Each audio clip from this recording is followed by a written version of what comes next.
Hi there, this is Coach Jay Hyler, multiple layer nutrition coach and strength and conditioning specialist. Today what I'm going to show you how to do is the modified lateral lunge. Now this movement is absolutely incredible if you are trying to learn how to move laterally, which a lot of individuals have a lot of problems with based off of their knees. So patellar pain can really stop you from doing pretty much anything or really just kill your motivation to do it even if you can. So the first thing that you need to understand about this movement is going to be your feet placement. Like, where do you actually put your feet? Well, your heels are going to be relative to keeping your knee and your heel in alignment, okay? So I'm going to show you this from two different kind of planes so you truly get the benefit of the movement and you know how to do it, okay? So the first thing is, based off of your range of motion, that's going to dictate where your heels are, okay? The goal when we lean to one side, which you're going to see me do here in a couple of seconds, is to make sure again that that knee and the heel, they stay in one line, okay? Now what you can't see is I'm actually looking in a mirror so I can actually see where this alignment is. You won't be able to do that, so you might have to look down or simply do this in front of a mirror just so you make sure both sides of your body is getting the same amount of tension, okay? So first and foremost, I'm here. I have really good range of motion, so I'm going to be wider for my placement. Now, as you see here, you'll see that my knee is even with my heel, okay? So laterally, this is about as far as I possibly can go to my right side. Now, the same is true to my left. Now, we're not symmetrical people, so if I go to my left, it may be a little bit different from side to side, and that's cool. You just have to make sure that you modify the placement of your heels to make sure both sides are truly even, okay? So I'm gonna lunge to my left now and see if it's about the same. About the same, okay? Now, you'll notice here that my knee is not breaking in, okay? I'm actually abducting my knee away from the center point of my body. Okay, now again, knee and heel in one line. So that is my range of motion laterally, okay?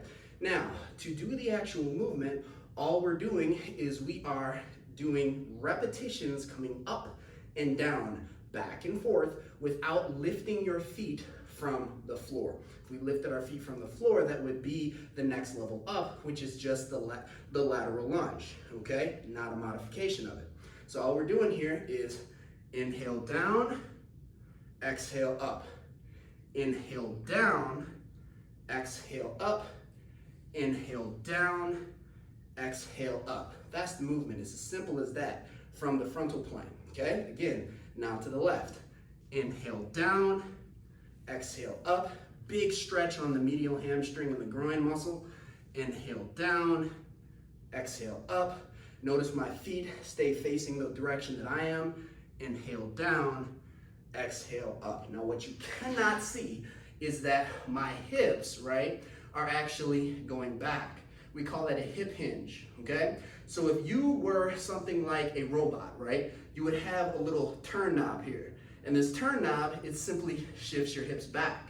So this turn knob is shifting the hip back, okay? And if I wind the hips back forward, this is the opposite way. Now this right here is an anterior pelvic tilt. This here is a posterior pelvic tilt. So I'm gonna get into the same placement, feet-wise and heel-wise, and all I'm gonna do is I'm going to actually push my butt back as far as I possibly can, okay? So this is the starting of what we call the athletic position. So hips are back, and all we're gonna do is inhale down, exhale up. Noticing still that my heel and my knee remain in alignment. Pushing the hips back first, inhale down, exhale up. So before you do any one of these movements laterally to either side, you have to make sure that your hips are as far behind your knees as you can possibly get them. And we do that by simply pushing the hips back, boom. Now you'll notice for me, my knee is right almost to the middle of my shoe, okay? That's about perfect, okay? If you're here, this is loading the quadricep too much. If we're way back here, we're loading the hamstring and the glute too much. So you might start to feel a little bit of weird pull from your knee doing that. But if you're right in the center, which is where we want to be optimally, that's where you're going to feel the movement the best, from the quadricep to the hamstring to the calf to the glute, okay? Getting equal and opposite pull from both sides, okay? So one more time, we send the hips back, which is the hip hinge. We inhale down, and as we come down, we see that the knee is right in the middle of the shoe, and we exhale up. And all you're gonna do is you're gonna do that from side to side for repetitions. Now, if you know me, you've been watching my videos, I don't count reps. We count time, okay? Because time is something that we can always progress from, and that's the goal. Your goal is to get stronger in every single movement, not bouncing from 1,000 different movements all over the place. Every movement that you are doing, if you have a coach or not, your goal is to properly progress. You want to get stronger, that you're getting stronger from week to week. Now, one more thing, you want to start with your strongest leg first. Now, if you've never done a strength test, you need to test this before you go ahead and do this, okay? So, for example, I'm going to get into my position, and I'm literally going to do the movement as long as I possibly can, non-stop, just the way that I trained you to do it, okay?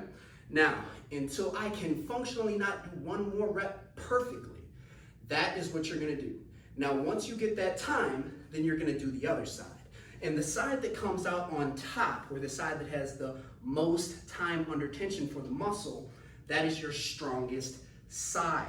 So you're going to do the same amount of time under tension that that strong side did for the weak side.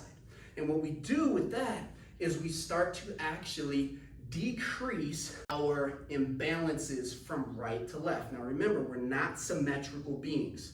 So therefore, there is going to be some differentials there from side to side. But if we can get as close as we can, that's what we're after. So that's why we always start with the strongest side first, and we make the weaker side mirror what the strong side did.